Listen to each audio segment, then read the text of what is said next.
जंगल की गहराइयों में जहां समय और स्थान का कोई मतलब नहीं रह जाता, एक आत्मा भटकती रहती है। वह अपने अतीत की यादों में खोई हुई है, हर पल उसी गलती को दोहराती है जिसने उसे इस अनंत यातना में धकेल दिया। उसकी आवाज, जो कभी खुशियों से भरी हुआ करती थी, अब केवल एक गूंज बनकर रह गई है। हर रात जब चांदनी जंगल को रोशन करती है, वह आत्मा अपने खोए हुए प्रेम की तलाश में निकल पड़ती है।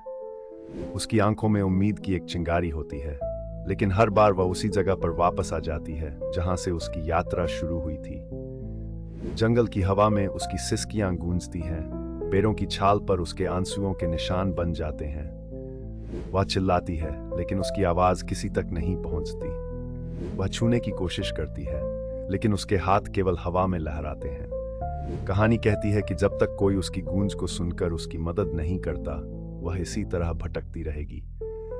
लेकिन जंगल में आने वाले लोग उसकी आवाज को केवल हवा की सरसराहट समझकर नजरअंदाज कर देते हैं, और इस तरह वह आत्मा अनंत काल तक अपनी गूंज को जंगल की हवा में छोड़ती रहती है। खोए हुए की एक कहानी जो कभी खत्म नहीं होती। उसकी प्रेम की गूंज, जो जंगल की हरियाली में खोई हुई है, एक रहस्य बनकर रह जाती है, और हर रात चांदनी में उसकी तलाश जारी रहती है।